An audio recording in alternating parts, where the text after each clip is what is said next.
Hello everyone, welcome all of you on the platform of Megagate. तो आज मैं काफ़ी टाइम के बाद वापस आया हूँ क्योंकि मैं खुद किसी प्रिपरेशन में लगा हुआ था जिसकी वजह से मैं वीडियो यहाँ पर अपलोड नहीं कर पा रहा था। तो आज जो हम लोग टॉपिक पढ़ेंगे वो लास्ट लेक्चर के कुछ बेसिक पॉइंट्स रह गए थे, उनको डील करते हुए हम लोग आज जो मेन टॉपिक डिस्कशन करेंगे वो सरफेस टेंशन को डील करेंगे। तो लास्ट लेक्चर में हम लोगों ने पढ़ा था कि विस्कोसिटी क्या होता है, उसके अलावा उसके नेचर को डिफाइन किया था, फिर बबल्स फॉर्मेशन, इन सब कंडीशन को हम लोगों ने लास्ट लेक्चर में देखा था। तो आज हम लोग पहले देखेंगे शियर फोर्स के जो रिलेशन है वेलोसिटी के साथ, उसको हम लोग डील करेंगे और कुछ कंप्रेसिबिलिटी के कुछ बेसिक पॉइंट है उनको डील करते हुए आज हम लोग सरफेस टेंशन के ऊपर डील करेंगे। तो चलो लेक्चर शुरू करते हैं आज की।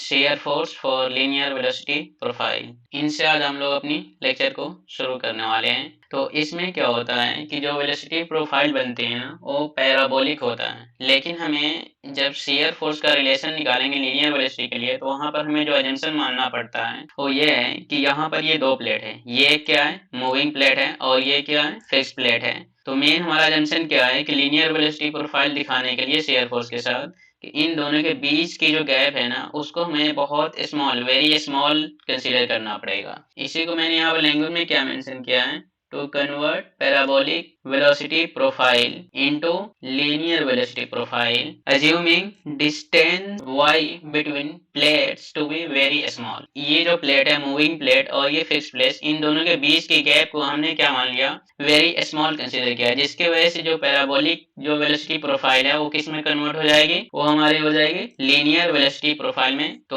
अब इस अजम्पशन को कंसीडर करने के लिए हम लोग किसकी हेल्प लेंगे, न्यूटन्स लॉ ऑफ विस्कोसिटी की हेल्प लेंगे। अब न्यूटन्स लॉ ऑफ विस्कोसिटी हम लोग लास्ट लेक्चर में डील किया कर चुके थे कि जो शियर स्ट्रेस होता है वो किसके बराबर होता है, equal to mu d u by d y. और ये d u by d y क्या रिप्रेजेंट करता है, वेलोसिटी ग्रेडियंट रिप्रेजेंट करता है, और म्यू क्या है, ये हमारी विस्कोसिटी है। तो इस रिलेशन को हम लोग यूज करते हुए यहाँ पर हम लोग एक नया रिलेशन क्या फाइंड आउट करेंगे कि शियर फोर्स और वेलोसिटी के बीच में जो रिलेशन आनी चाहिए वो लीनियर होनी चाहिए। हम लोग ये जानते हैं कि जो शियर स्ट्रेस होता है वो shear force per unit area के बराबर होती है, और शियर स्ट्रेस जो है वो क्या होता है, म्यू वी बाई वाई होता है। और वी बाई वाई अभी हमने क्या देखा, यहाँ पर ये d u by d y को रिप्रेजेंट कर रहा है जो वेलोसिटी ग्रेडियंट होती है। तो हम लोग इन दोनों रिलेशन की हेल्प से, इसकी और इसकी हेल्प से हम लोग जब अपनी कैलकुलेशन को आगे बढ़ाते हैं तो हमें क्या मिल जाता है कि shear force means f equal to mu a v by y. ये रिलेशन मिल रहा है, ये आया कहाँ से, क्योंकि हमने इस एरिया को क्या किया, इधर शिफ्टिंग किया तो यहाँ पर आकर के मल्टीप्लाई हो गया। तब यहाँ पर देखो फोर्स और वेलोसिटी के साथ क्या आ रहा है, यहाँ पर लीनियर रिलेशन मिल रहा है। क्यों, क्योंकि यहाँ पर वेलोसिटी की पावर क्या है, यहाँ पर 1 है, जिसकी वजह से हमें अगर रिलेशन निकालना हो फोर्सियर फोर्स के बीच और वेलोसिटी के बीच तो ये क्या रिलेशन आएगा, लीनियर रिलेशन आएगा। तो अब हम लोग अपने लेक्चर को आगे मूव करते हैं। आगे हम लोग चलते हैं क्या कि कॉम्प्रेसिबिलिटी के ऊपर। तो हम लोगों ने लास्ट लेक्चर में डील किया था कि कॉम्प्रेसिबिलिटी क्या होती है। कॉम्प्रेसिबिलिटी के साथ हम लोग एडियाबैटिक बल्क मॉडुलस को भी स्टडी किए थे, लेकिन वहां पर कुछ की पॉइंट्स थे जिसको हम लोग वहां पर डील नहीं कर पाए थे, तो आज हम लोग उसको डील करते हैं। तो कॉम्प्रेसिबिलिटी हम लोग जो स्टडी करेंगे बेसिकली यहाँ पर दो नेचर के बेसिस पर करेंगे। वो कौन सी होगी, आइसोथर्मली, और दूसरा क्या होगी, एडियाबैटिकली कंसीडर करेंगे। अब इन दोनों के बेसिस पर हम लोग देखेंगे कि कौन सी प्रोसेस के थ्रू कॉम्प्रेसिबिलिटी इजी होगी और किसके थ्रू इजी नहीं होगी या डिफिकल्टी आएगी। तो यहाँ पर कुछ नोट पॉइंट है, इस नोट पॉइंट को हम लोग यहाँ पर डील करते हैं। क्या बोला गया है, compressing a gas isothermally is easier than compressing a gas adiabatically. तो यहाँ पर हमें क्या समझ में आया कि किसी भी गैस को हमें अगर आइसोथर्मल प्रोसेस के थ्रू से कंप्रेस कर रहे हैं तो हमारे लिए इजी हो जाएगा, किससे, एडियाबैटिक के कंपैरिजन में। तो अब ये प्रोसेस जो है आइसोथर्मल कंप्रेसिंग, ये इजी क्यों होगा इसको हम लोग समझते हैं। जहाँ यहाँ पे जो रिलेशन दिए गए इन रिलेशन की हेल्प से हम लोग जानते हैं क्या कि जो बल्क मॉडुलस होता है वो है हमारी रो। रो यहाँ पर क्या रिप्रेजेंट कर रहा है, डेंसिटी को, और डीपी बाई डी रो, यहाँ पर डीपी क्या रिप्रेजेंट कर रहा है, चेंज इन प्रेशर, और ये डी रो क्या रिप्रेजेंट कर रहा है, चेंज इन डेंसिटी। और हमने क्या पढ़ा है कि कॉम्प्रेसिबिलिटी जो है 1 अपॉन में बल्क मॉडुलस के बराबर होता है। तो जब हमने यहाँ पर के की वैल्यू को पुटिंग किया तो हमें रिलेशन क्या मिल गया, डी रो अपॉन में रो डीपी, ये रिलेशन मिल गया। तो इससे हमें क्या समझ में आ रहा है कि हमारी जो कॉम्प्रेसिबिलिटी है वो डायरेक्टली प्रोपोर्शनल है किसके, ratio of d rho by d p. तो अब हम लोग यहाँ पर क्या देख रहे हैं कि बल्क मॉडुलस का जो फॉर्मूला है आइसोथर्मल प्रोसेस के केस में वो हमारी होती है रो आर टी। अब ये रो आर टी हम लोग आइडियल गैस इक्वेशन को जब यहाँ पर रखेंगे तो रो आर टी किसके बराबर होती है, प्रेशर के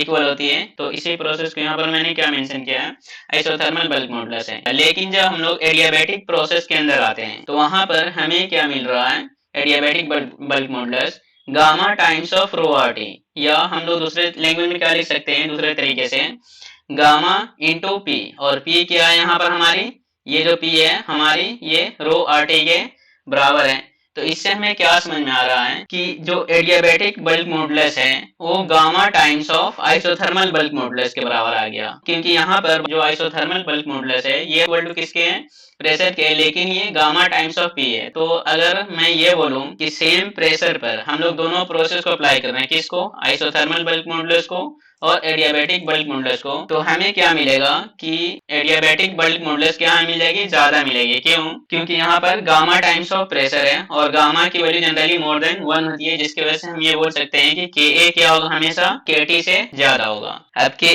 Kt से ज्यादा होगा तो यहाँ पर compressibility at the process of isothermal is more than compressibility at adiabatic process। ऐसा क्यों, क्योंकि अभी हमने यहाँ पर क्या देखा है कि कंप्रेसिबिलिटी क्या है, 1 अपॉन में Ka है। तो अगर Ka की वैल्यू ज्यादा होगी तो बीटा की वैल्यू या कंप्रेसिबिलिटी की वैल्यू कम हो जाएगी। तो इससे हमें क्या समझ में आया, इस रिलेशन को इस नोट पॉइंट के ऊपर यहाँ पर जरा समझो। इसी रिलेशन को यहाँ पर हमने ये मेंशन किया था कि compressing A gas isothermally is easier then adiabatically. मतलब क्या समझ में आया कि किसी भी गैस को अगर हमें कंप्रेस करना है आइसोथर्मली तो वो हमारे लिए आसान हो जाएगा as comparison to adiabatic process के थ्रू। अब इसको थोड़ा और हम लोग समझते हैं इस पॉइंट को कि कंप्रेसिबिलिटी का और प्रेशर का क्या रिलेशन है, या कंप्रेसिबिलिटी और बल्क मॉडुलस के साथ क्या रिलेशन है। तो अभी मैंने यहाँ पर क्या मेंशन किया है कि अगर हम लोग प्रेशर को इंक्रीज कराएंगे तो यहाँ पर हमारी क्या बल्क मॉडुलस वो इंक्रीज होगी। अगर बल्क मॉडुलस इंक्रीज होगी तो कंप्रेसिबिलिटी क्या हो जाएगी, वो डिक्रीज कर जाएगी। ये यहाँ पर एरो क्या बता रहा है, ये इंक्रीजिंग मोड को दिखा रहा है, और ये एरो डाउन है, ये क्या हमें दिखा रहा है, डिक्रीजिंग मोड को दिखा रहा है। तो इस रिलेशन को समझते हैं कि ऐसा क्यों होगा। तो देखो हमने यहाँ पर ये इस एग्जांपल के थ्रू इसको समझेंगे कि हमने मान लिया कि क्या है कि ये हमारी कोई वेसल है या कंटेनर ही समझ लो जिसके अंदर गैस फिल है। तो ये क्या है कि ये इनिशियल स्टेज में है। अब क्या किया हमने कि इसके ऊपर कुछ प्रेशर अप्लाई किया, तो यहाँ पर ये डीपी क्या दिखा रहा है, ये चेंज इन प्रेशर को दिखा रहा है। तो हमने कुछ वेसल के अंदर या सिलेंडर के अंदर प्रेशर को अप्लाई किया। प्रेशर अप्लाई करेंगे तो क्या होगा, वॉल्यूम का रिडक्शन आएगा। तो वॉल्यूम का जब रिडक्शन होगा तो उसके हिसाब से क्या होगा कि जो ये पार्टिकल्स यहाँ पर काफी फार है, यानी डिस्टेंस काफी ज्यादा है इसके मुकाबले में। तो जब हमने प्रेशर अप्लाई किया तो ये जो मॉलिक्यूल्स यहाँ पर है गैस के, ये एक दूसरे के क्लोज आ जाएंगे। तो ये इस प्रोसेस दिखा रहा है। फिर उसके बाद फर्दर हमने और ज्यादा प्रेशर अप्लाई किया, तो उसके बाद क्या हुआ कि वॉल्यूम का और ज्यादा रिडक्शन आएगा। तो वॉल्यूम का और ज्यादा रिडक्शन होगा तो यहाँ पर जो गैस मॉलिक्यूल्स है, ये जो पार्टिकल्स है, ये और ज्यादा क्लोज आ जाएंगे। तो ये यहाँ पर 3 प्रोसेस के दिखाया गया है। लेकिन इन तीनों जो हमने यहाँ से पहले से ये दूसरे स्टेज में आया, तो इस केस में जो वॉल्यूम का चेंज हुआ हमने क्या माना कि 5 मीटर क्यूब है। और फिर इसी तरह हमने दूसरे से तीसरे स्टेज में आया तो उस केस में भी हमने वॉल्यूम चेंज क्या रखा, 5 मीटर क्यूब ही रखा। तो मैं ये बोल सकता हूँ कि इन दोनों ही स्टेज में वॉल्यूम का चेंज क्या रहा, सेम रहा। तो मैंने क्या कंसीडर किया कि वॉल्यूम चेंज जो है वो कांस्टेंट है। जब वॉल्यूम चेंज कांस्टेंट रहेगा तो यहाँ पर हमें क्या समझ में आया कि मास तो कांस्टेंट ही रहेगी, तो डेंसिटी भी क्या रहेगी, यहाँ पर कांस्टेंट रहेगी। तो अब जरा देखो कि इन दोनों ही प्रोसेस में, ये पहले वाले में और यहाँ दूसरे वाले में, प्रेशर कौन सी ज्यादा होगी, ऑब्वियस सी बात है dp2 है, ये ज्यादा होगी। तो dp2 हमें क्या मिल गया, ये ज्यादा है एज कम्पेयर टू dp1। तो जब प्रेशर ज्यादा होगा तो बल्क मॉडुलस भी क्या होगा, ज्यादा होगा। और बल्क मॉडुलस ज्यादा होगा तो यहाँ पर हमारी कंप्रेसिबिलिटी क्या हो जाएगी, वो कम हो जाएगी। तो इससे क्या समझ में आया कि इस प्रोसेस में कंप्रेसिबिलिटी इजियर है या इजी होगी as compare to the what, second process के मुकाबले में। तो हमें क्या समझना है कि जिस भी प्रोसेस में अगर प्रेशर चेंज कम हो रहा है तो उस केस में कंप्रेसिबिलिटी इजी होगी, लेकिन जहां पर प्रेशर चेंज ज्यादा होगा उस केस में कंप्रेसिबिलिटी इजी नहीं होगी। तो इस रिलेशन से हमने यहाँ पर ये की पॉइंट्स को मेंशन किया है। तो क्या ये कि जैसे हम लोग प्रेशर को इंक्रीज कराएंगे तो बल्क मॉडुलस क्या हो जाएगा, इंक्रीज हो जाएगा, लेकिन कंप्रेसिबिलिटी क्या हो जाएगी, डिक्रीज हो जाएगी। तो अब हम लोग डिस्कशन करते हैं सरफेस टेंशन, जो आज की हमारे लेक्चर की सबसे ज्यादा इंपॉर्टेंट टॉपिक है। और इससे क्वेश्चन भी बहुत सारे पूछे गए हैं, बहुत सारे स्टेट इंजीनियरिंग सर्विसेज के अंदर, गेट के अंदर और ईएससी के अंदर तो आया ही हुआ है, इसमें कोई डाउट नहीं है। तो इस पूरे लेक्चर में हम लोग जब भी सरफेस टेंशन की बात करेंगे तो वहां पर जो मैं सिंबल यूज करूंगा वो हमारी सिंबल होगी यहाँ पर ये सिग्मा। सिग्मा क्या रिप्रेजेंट करेगी? ये सरफेस टेंशन को रिप्रेजेंट करेगी। तो यहाँ पर सरफेस टेंशन को समझने के लिए हमने क्या यहाँ पर कंसीडर किया कि एक वेसल लिया है और इस वेसल के अंदर यहाँ पर लिक्विड फिल है और लिक्विड के ऊपर क्या होगी? यहाँ पर एयर होगी। लेकिन इस लिक्विड के अंदर क्या है कि हमने दो पार्टिकल कंसीडर किया, particle A and particle B. Particle A क्या है? ये कंप्लीटली सबमर्ज्ड है अंडर द लिक्विड, लेकिन पार्टिकल बी जो है ये कंप्लीटली सबमर्ज्ड नहीं है, ये ऑन दी अपर सरफेस है। तो अब यहाँ पर बात समझो कि मैंने ऐसा क्यों लिया। ऐसा इसलिए लिया क्योंकि जो पार्टिकल्स कंप्लीटली सबमर्ज है वाटर के अंदर, तो इसके ऊपर जो भी फोर्सेस लग रही है, जो भी प्रेशर लग रहा है किसी भी डायरेक्शन में, ये सारे बैलेंस होकर के यहाँ पर नेट प्रेशर क्या हो जाएगा? यहाँ पर जीरो हो जाएगा। तो यहाँ पर बोल देंगे कि यहाँ पर ओवरऑल फोर्स या ओवरऑल जो प्रेशर इस बॉडी के ऊपर, पार्टिकल्स ए के ऊपर, वो जीरो है। लेकिन यहाँ पर जीरो नहीं है। वो क्यों? क्योंकि देखो इस साइड की जो फोर्स और इस साइड की जो फोर्स है ये दोनों तो बैलेंस हो जाएंगे, या इधर की इधर की। लेकिन यहाँ पर देखो ये जो ऊपर में है, ऊपर में यहाँ पर कोई भी फोर्स या प्रेशर अप्लाई नहीं हो रहा है, तो जिसकी वजह से ये डाउनवर्ड जो फोर्स है, ये डाउनवर्ड फोर्स बैलेंस नहीं हो पाएगा। तो जब ये डाउनवर्ड फोर्स बैलेंस नहीं हो पाएगा तो इसका मतलब क्या है? ये पार्टिकल भी ये बैलेंस्ड मैनर में है या अनबैलेंस्ड मैनर में रहेगा? तो हम बोल सकते हैं कि जब इसकी नेट फोर्स जीरो नहीं है तो बोलेंगे क्या कि जो पार्टिकल भी है वो अनबैलेंस्ड कंडीशन में है। तो इस अनबैलेंस कंडीशन की होने की वजह से ही यहाँ पर सरफेस टेंशन जनरेट हो जाएगा। अब इन सब प्रोसेस को ही मैंने यहाँ पर लैंग्वेज में मेंशन किया है, इसको जरा समझते हैं। अब यहाँ पर पार्टिकल बी को मैंने यहाँ पर कुछ नाम से भी यहाँ पर रिप्रेजेंट किया है कि जो मोलिक्यूल्स है under what? Under unbalance cohesive force है। अब ये कोहेसिव फोर्स क्या है ये भी हम लोग लास्ट लेक्चर में डील कर चुके हैं कि जब भी सेम काइंड ऑफ मोलिक्यूल्स या सेम काइंड ऑफ पार्टिकल्स और बॉडी के बीच में कोई फोर्स लग रहा है तो हमारी कोहेसिव फोर्स होती है, और डिफरेंट काइंड या डिफरेंट मोलिक्यूल्स के बीच अगर फोर्स लग रहा है तो हमारी एडेसिव फोर्स होती है। इन सारी प्रोसेस को थोड़ा लैंग्वेज के थ्रू समझते हैं। Let us consider a molecule A which is below the surface under the action of balance cohesive force. तो ये क्या बोला गया है कि हमने एक मॉलिक्यूल्स कंसीडर किया, कौन सी? ए, जो इस फ्री सरफेस के क्या है? बिलो है, मतलब अंडर द लिक्विड है। अब ये जो है मॉलिक्यूल्स ये क्या है? बैलेंस्ड कोहेसिव फोर्स के अंदर है। अब हमने क्या किया कि दूसरे मॉलिक्यूल को कंसीडर किया, कौन सी? ये मॉलिक्यूल्स बी को।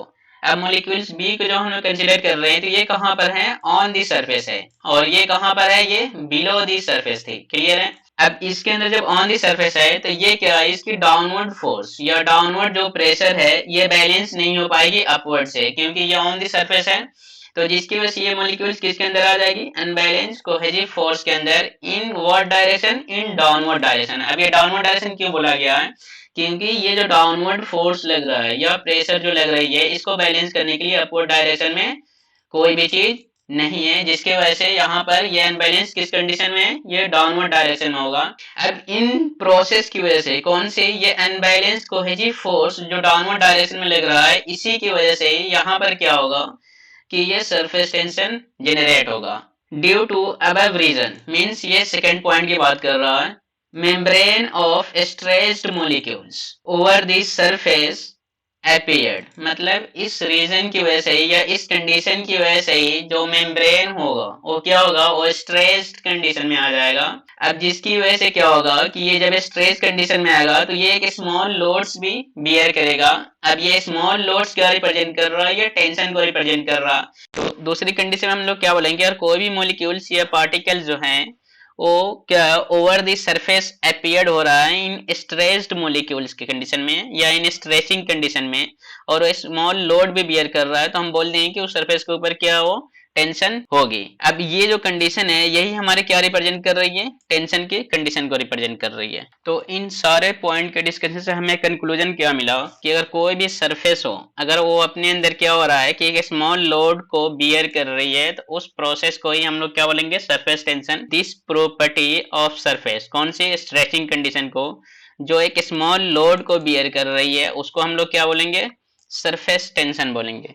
तो हमें याद क्या रखना है कि जो सरफेस टेंशन का जो मेन रीजन है वो हमारी अनबैलेंस्ड कोहेसिव फोर्स है। तो हमें क्या समझ में आया कि क्वेश्चन ऐसे बनाया जा सकता है कि सरफेस टेंशन की जो मेन रीजन क्या है, बैलेंस्ड कोहेसिव फोर्स है या अनबैलेंस्ड कोहेसिव फोर्स है या दोनों है या नन ऑफ दी, जैसे क्वेश्चन बन सकते हैं एमसीक्यू के अंदर। तो हमें याद रखना है कि जो सरफेस टेंशन की जो मेन कॉज है वो क्या है, अनबैलेंस्ड कोहेसिव फोर्स है। हमें इसको यानी इस पॉइंट को याद रखनी है। अब यहाँ पर कुछ नोट पॉइंट और क्या बन रहे हैं कि जो हमारी सरफेस टेंशन, ये सिग्मा मैंने शुरू में क्या बोला था कि सरफेस टेंशन को रिप्रेजेंट करेगी, तो ये बाइनरी प्रॉपर्टीज बियर करती है, ना तो यूनरी ना ही टर्नरी।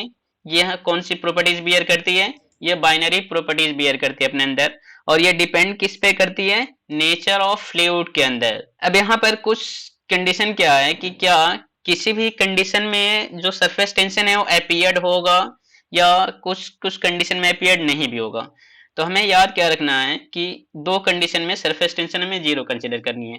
अगर हमारे फ्लूइड आइडियल है या आइडियल कंसीडर कर रहे हैं तो उस केस में जो हमारी सरफेस टेंशन होगी वो जीरो होगी, या फिर हमारे फ्लूइड क्या है कि वो एक क्रिटिकल पॉइंट के ऊपर है या क्रिटिकल पॉइंट पर है, तो उस केस में भी जो सरफेस टेंशन होगी वो जीरो होगी। Surface tension is a line force with force acting perpendicular to the line but in the plane of surface। तो हमें क्या समझ में आया कि सरफेस टेंशन लाइन फोर्स है जो एक्ट करती है क्या, परपेंडिकुलर टू द लाइन, और लेकिन ये जो फोर्स लेगी ये क्या एक ही प्लेन में लेगी या सरफेस के प्लेन में लेगी या डिफरेंट प्लेन में लेगी। तो हमें याद क्या रखना है कि प्लेन ऑफ सरफेस में रहेगी, आउट ऑफ द प्लेन नहीं होगी। अब इसको जरा हम लोग मैथमेटिकली समझते हैं कि जो हमारी सरफेस टेंशन है वो मैथमेटिकली क्या डिफाइन की जाती है कि surface tension force per unit length. ये अब इसको जब मैथमेटिकली यहाँ पर रिप्रेजेंट कर रहे हैं तो क्या समझ में आया कि F S by L, F S का यहाँ पर सरफेस टेंशन फोर्स है और एल क्या है, एल यहाँ पर लेंथ को रिप्रेजेंट कर रही है। कौन सी लेंथ को, जिसके ऊपर सरफेस टेंशन फोर्स एक्ट हो रही है।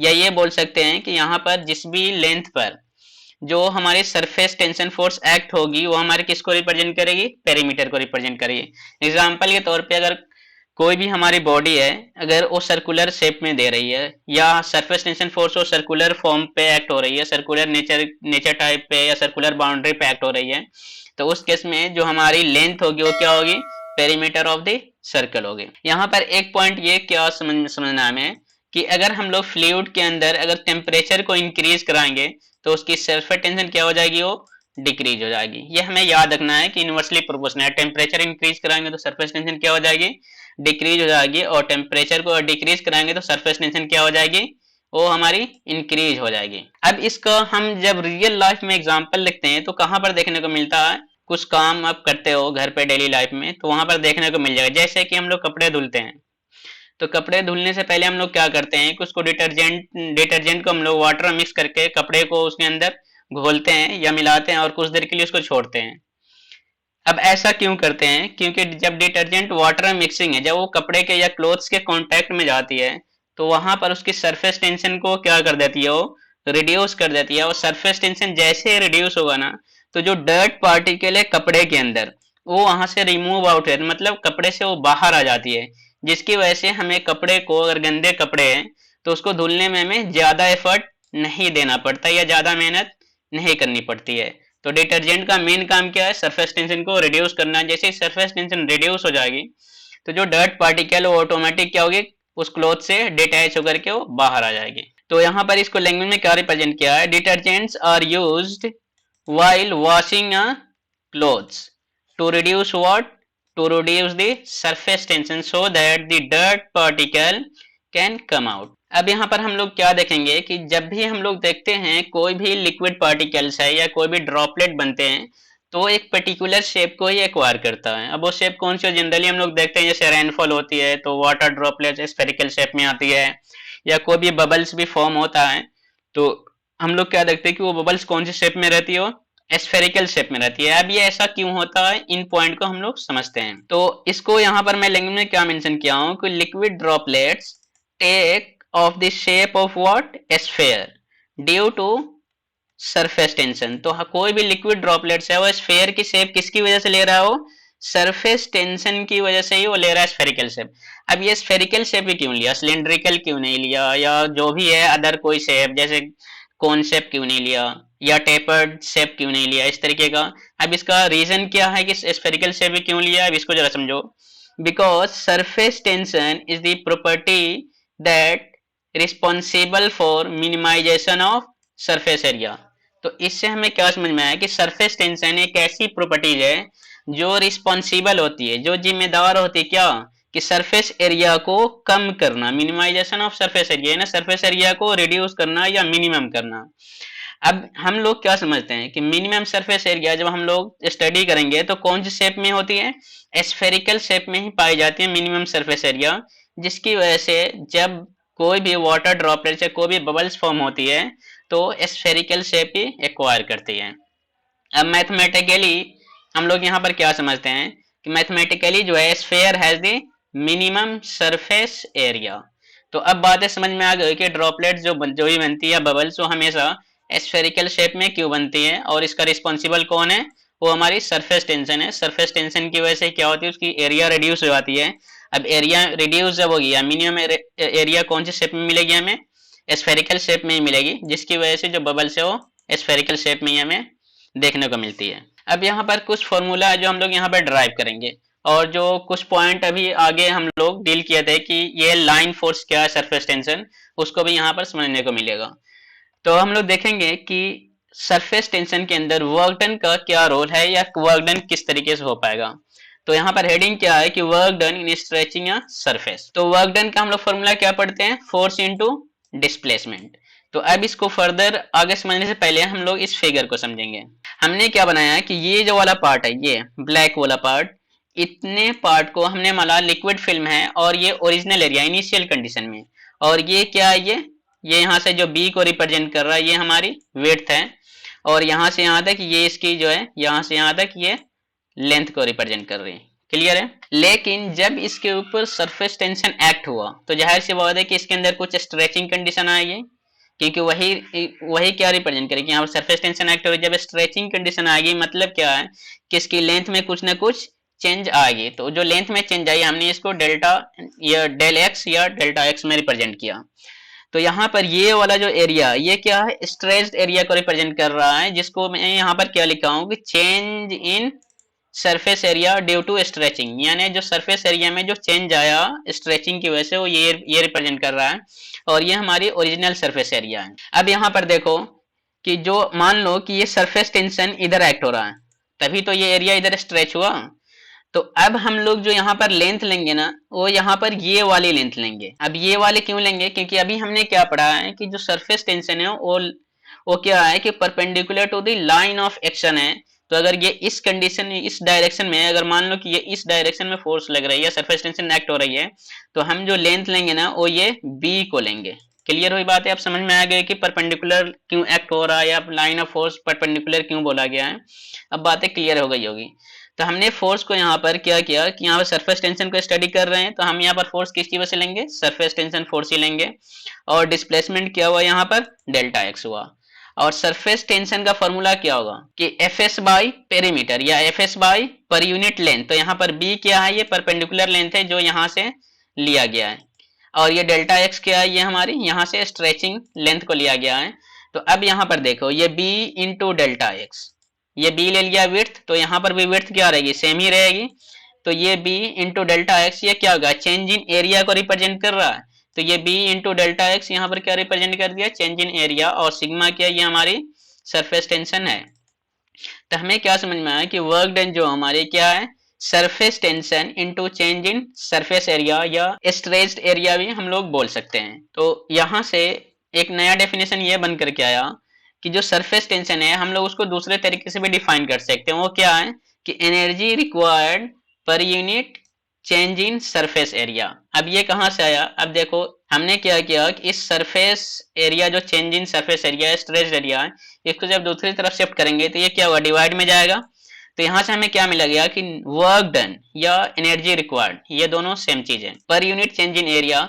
जब इसका हम रेशियो लेंगे तो हमें क्या मिलेगा, ये सरफेस टेंशन मिलेगा। तो ये जो डेफिनेशन आई है वो इस रिलेशन से ही ये डेफिनेशन दी गई है। तो सरफेस टेंशन का एक हमने फॉर्मूला क्या पढ़ा कि surface tension force per unit length, या दूसरा क्या बोल सकते हैं कि energy required per unit change in area. यहाँ तक हमने सरफेस टेंशन को देखा, इसके रियल लाइफ में एग्जांपल को देखा, इसकी प्रॉपर्टीज को डील किया। अगली जो हमारी लेक्चर होगी वो गेज प्रेशर को लेकर के होगी कि गेज प्रेशर को हम लोग कैसे स्टडी करेंगे। Thank you.